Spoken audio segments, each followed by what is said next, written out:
Tapi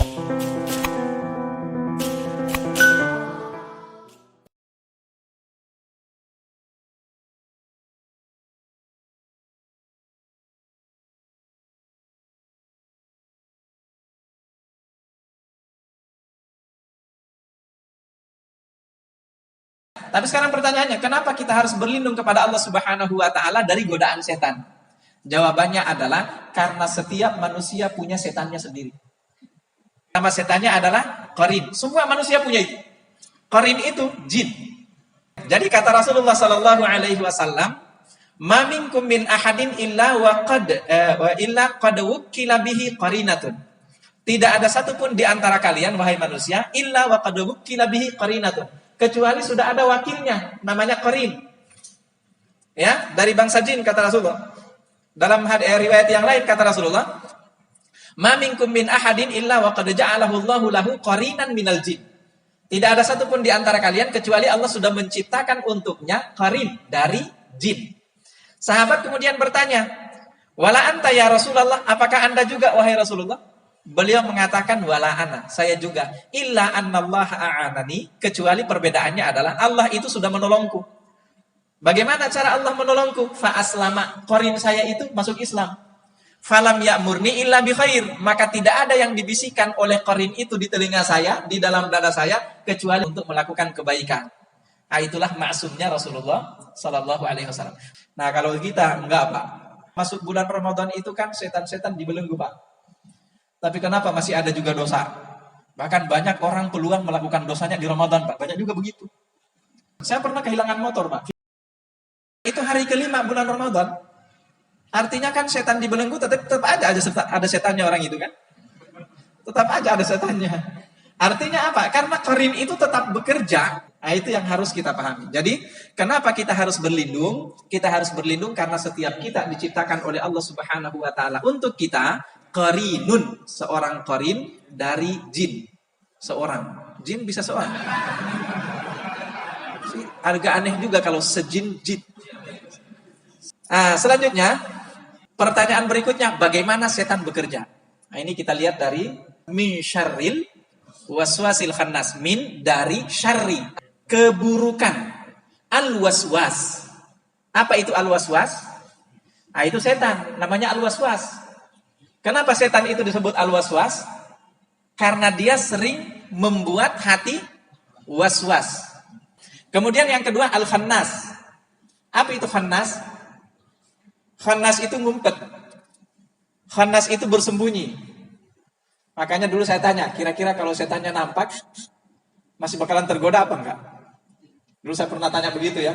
Ada yang jawab enggak bakalan tergoda, ada juga saya gebukin setannya. Karena ada yang jawab begitu ya, meskipun sebetulnya kurang yakin juga saya. Kenapa? Ya banyak setan yang keliaran di mana-mana kan. Yang pakai baju segini-segini itu kan. Kelihatan bening-bening. Coba kalau setannya melambai kayak gini. Mas, sini dong. Gratis. Kira-kira tergoda apa enggak? Itu setan yang nampak, Pak. Tergoda juga. Nah, tapi sebetulnya tabiat daripada setan dari jin itu, tabiatnya adalah khannas. Dia ngumpet. Dia bersembunyi. Nah, itu sifat setan yang kedua. Alladzi yuwaswisu. Ah, ini pekerjaannya ini. Alladzi yuwaswisu, yang membuat waswas.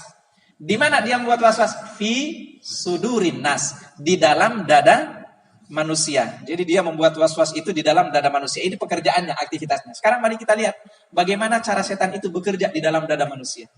Kita akan ambil hadis-hadis dari Rasulullah SAW. Pertama, Rasulullah bersabda, "Inna syaitana yajri min ibni adama majrad dam." Sesungguhnya syaitan itu, kata Rasulullah, yajri min ibni adam. Syaitan itu mengalir di dalam darah ibnu Adam, anak cucu Adam, majrad dam, melalui pembuluh darah. Makanya kalau di ruqyah itu biasanya yang dicari-cari pembuluh darahnya, Pak. Itu yang dicari. Kenapa? Setan itu lewat situ. Nah, kalau sudah melalui pembuluh darah, kira-kira ke seluruh tubuh apa enggak? Ya ke seluruh tubuh langsung, rusak semuanya itu kan. Masuk darah, lari ke jantung, dipompa oleh jantung langsung ke seluruh tubuh lagi. Makanya jangan kita pandang remeh. Setan itu benar-benar mempengaruhi semuanya. Makanya jangan juga heran, Pak, ketika misalnya kalau kita lagi males banget misalnya, bahasa anak sekarang mager, malas gerak. Ini udah azan di masjid subuh misalnya, tapi kayaknya enak banget nih tidurnya, padahal nggak begadang semalam kan. Itu kenapa? Itu karena semua badannya ini sudah dialiri oleh setan. Itu bisa jadi seperti itu, melalui pembuluh-pembuluh darahnya.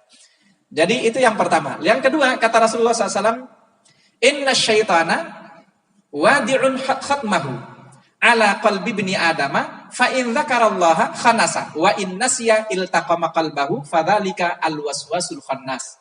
Kata Rasulullah, inna syaitan, sesungguhnya syaitan itu wadi'atun khatmahu. Dia meletakkan hidungnya di mana? Ala qalbi bni adam, di hati anak Adam.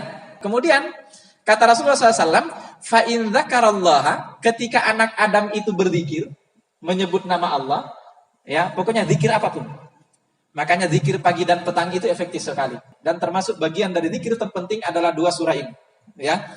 Jadi kata beliau, fa in dzakarallaha, ketika orang itu berzikir menyebut nama Allah, maka apa yang terjadi dengan setan itu?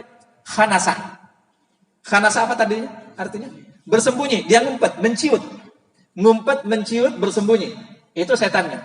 Tapi kata Rasulullah, wa innasiya, ketika orang itu lupa untuk berzikir, apa yang terjadi dengan setan? Iltaqama qalbahu, dikuasai semua hatinya itu, digenggam. Pengen ibadah tapi kok malas banget ya, pengen sedekah, duitnya ada sebetulnya tapi kok pelit misalnya, perasaan pelitnya itu muncul. Itu salah satu di antaranya adalah karena hati Anda itu sedang digerogoti oleh setan. Apa yang harus kita lakukan? Zikir yang banyak.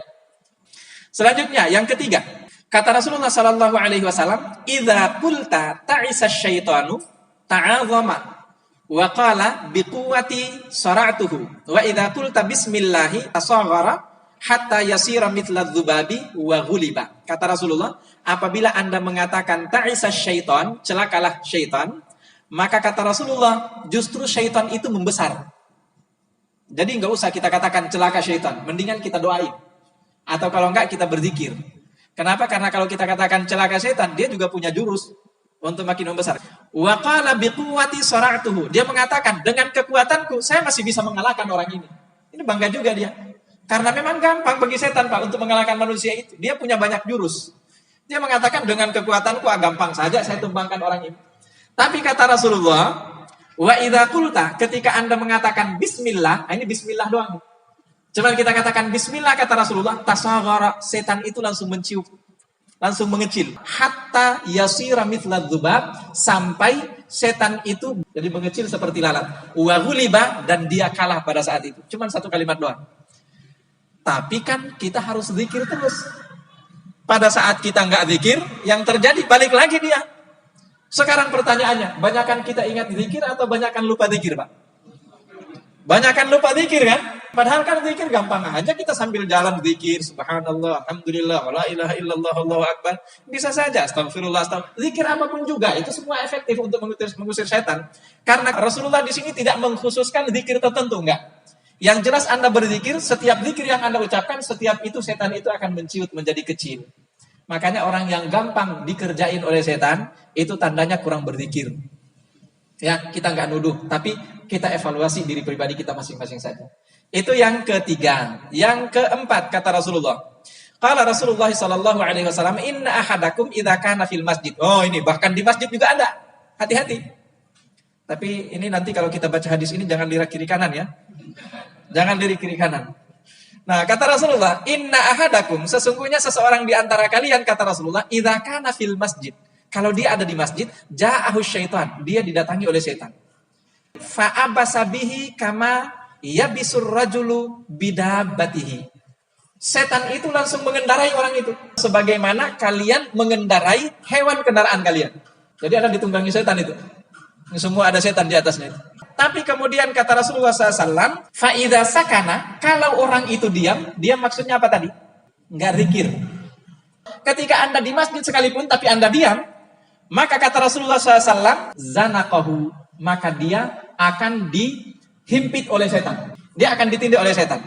Atau aljamahu, atau dia dikuasai oleh setan itu. Nah, sekarang kita lihat penjelasannya orang yang dihimpit oleh setan atau yang dikuasai oleh setan itu. Abu Hurairah radhiyallahu anhu mengatakan, "Wa antum tarawna dzalika amma al-maznub." Kalian akan melihat itu yang ada di masjid katanya, tapi jangan lirik kiri kanan ya.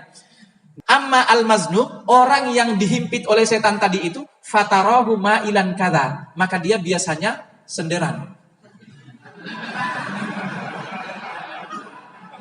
Itu kata Abu Hurairah. Tapi tidak semua yang senderan. Jadi senderan itu dengan malas. Jadi senderan malas sampai terbawa ngantuk, biasanya begitu. Tapi kalau senderannya karena sakit pinggang, saya juga senderan, Pak, ini dari tadi senderan. Sakit pinggang habis badminton. Jadi tidak semua yang senderan ya. Kemudian la yadhkurullah, dia tidak berzikir kepada Allah. Jadi itu yang saya katakan tadi, jadi senderannya kemudian miring dengan model yang sangat malas. Wa amma al-muljam, adapun orang yang dikuasai oleh setan tadi itu, fafatihun fahu, maka dia menganga gini. Mangap. Itu kalau kita mangap, jangan dipraktekin. Nah, fafatihun fahu la yadhkurullah azza wajal. Membuka mulutnya tapi dia tidak berzikir kepada Allah Subhanahu wa taala. Jadi bahkan di masjid sekalipun itu kita bisa diganggu oleh syaitan.